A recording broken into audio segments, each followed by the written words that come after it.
I'll quickly introduce myself. I've come to India recently, around 8-9 months back, and I used to be in the UK and before that in the US. And primarily my subject for the last 17 years has been around sustainability, sustainable procurement, and worked with a lot of large retailers in the West around their procurement policies, etc. So that's my background. I'm part of the ASTM standards body in the US for sustainable textiles as a voting member there, and I also am part of the Carbon Management Society in the UK. So what I'm going to talk about is still being debated. Whether it's important, not important. Is fashion more important? Is price? So apart from quality, price, all of those things, we feel that looking at the long term, medium to long term, there are some companies who have already started using this as a differentiator in terms of beating their competition. And I thought I'll share a certain, a different perspective to how you could be more competitive, especially because I also looked at the other side of what's going to come and what kind of policies are being made going forward. So I think, I was talking to Mr. Kesar a few days back, and, we talked about sustainability, green, ethical. So all of these things have been there for quite some time now. But it's only been in the last 5 to 8 years that a lot of these companies that you see here have taken public position.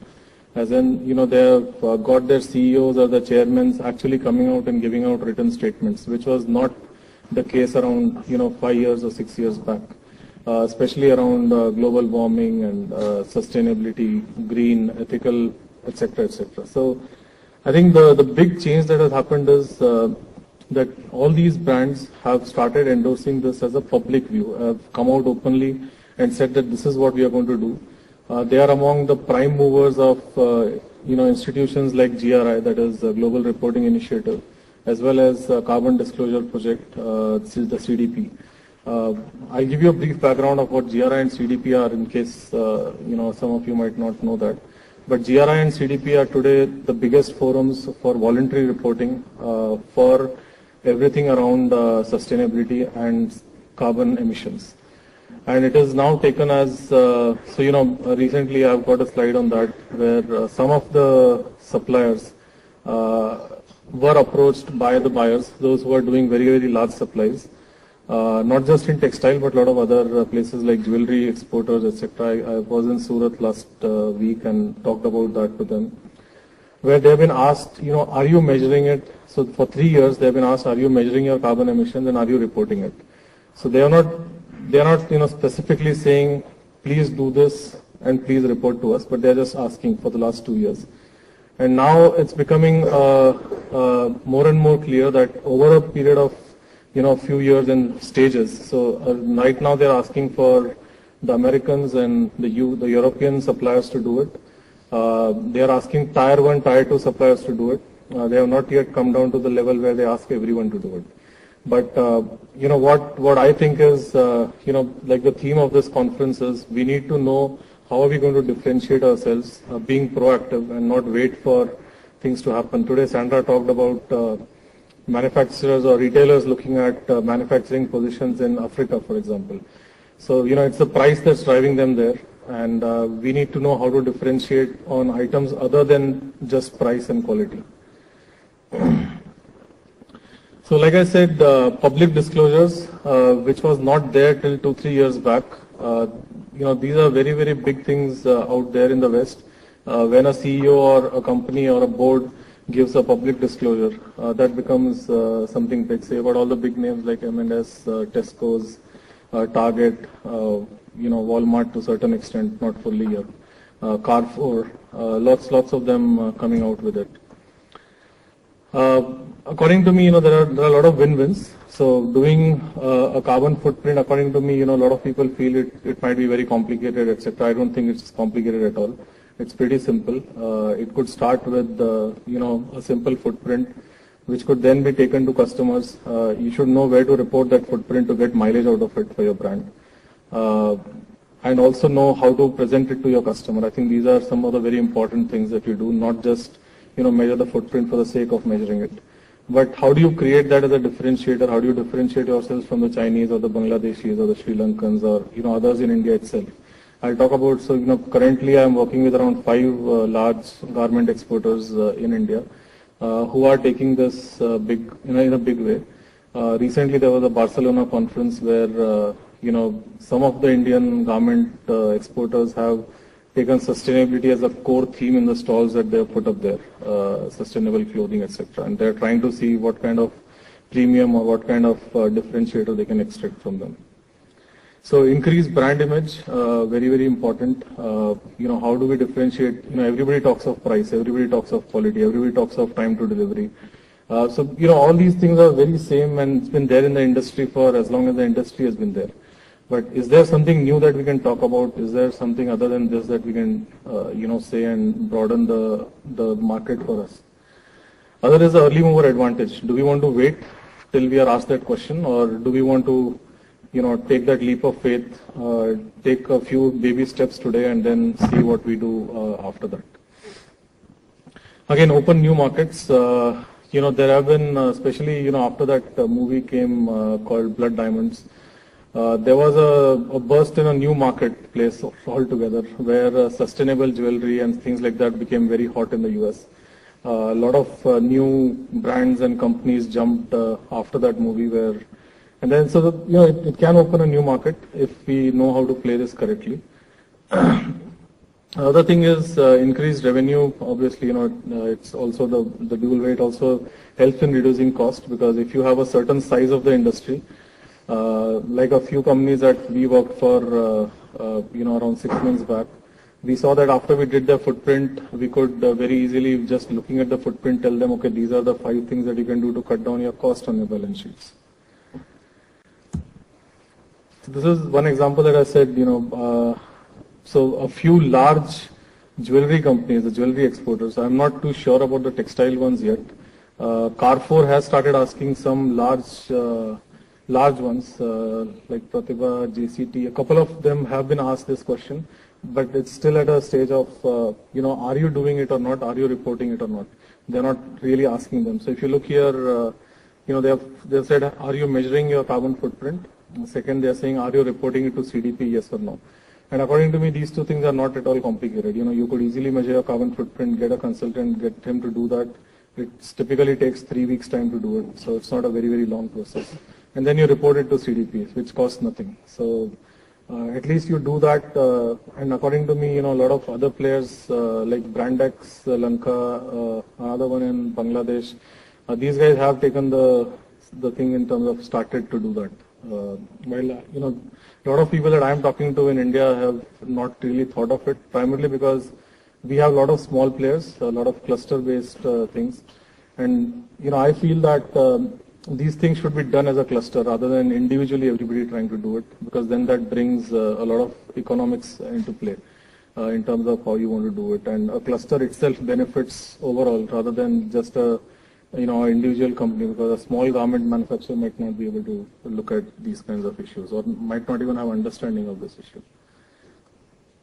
So, the last point is pretty important. The suppliers who report their footprint to CDP are viewed positively. I'm not saying that it's going to, leapfrog you into a big name, etc., etc. But I'm saying you will get looked at more positively than what other Chinese company or a Bangladeshi company, etc., might get looked on.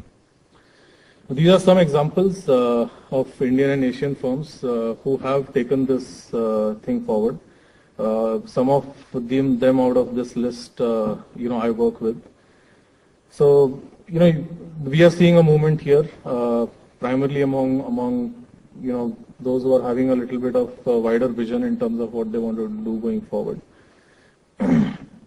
So suppliers are using green credentials, and like I said, this time in Barcelona, this was a big theme for a few of the retailers from India, as well as one from Bangladesh. We talked about, what are the things that it can help you with. So one is around brand and perception. So, I'm saying we might not be the best, having the best carbon footprint in the world, but perception is important. At least we are measuring it and we are showing it, right? So that creates a lot of difference. So how do you manage that? Means of engagement. You could today, we all engage with our customers by saying, okay, I can make this design, or I can make, this quality, I can get this kind of cloth, this kind of organic mix, or, whole host of things which everybody is talking the same thing. Can we create a new talking point, or can we create a new thing where we can engage with a different set of customers or the same set of customers on different value systems? Other is risk assessment. Do we want to lose out on our early mover advantage? Yes, this is going to be long term, no doubt about it. But nothing stops you from taking some baby steps. Opportunity assessment. So you do your opportunity assessment of whether this will really help you or not. Are any of your customers interested in this kind of a thing, or are there new markets which you can approach? Like organics was not a big market till 10 years back, but suddenly, there were certain companies which got into it and did benefit out of the branding that they did. Another thing is, if you have a certain size, typically this is the first baselining that you do before you, get into things like energy efficiency, etc., to see if you could get, I won't say carbon credits because it takes a very long time to do that, but at least you would look at some other initiatives like voluntary credits, etc. Here are some examples where people have gone ahead on labeling. These are so Walkers, Tesco's again very big there. Continental Clothing, especially in the UK, which was among the first companies to do this. So they have got certain retail outlets where they have a separate section for low carbon labeled products, and they are selling at a little bit of premium. Well, when I used to be a student in the US or UK, there used to be these surveys where they would ask, would you pay 5 pence extra or half a pound extra to get something which is clean or not? So there would be two kinds of people. One, activist minded who would, buy less but buy the right thing. And there would be some which would just look at the cheapest thing available and then buy that. So there are markets for everything, and we need to be aware of, which markets are we already in, and how can we expand that particular market share. This is one company where I was involved in around 2 years back. The first company there who did this.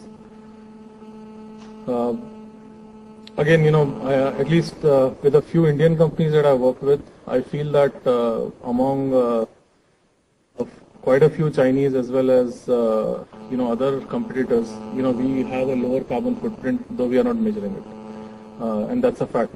I was working on a research report where we were looking at sustainable practices for procurement for Tesco, Marks and Spencer's, and Asda, Walmart.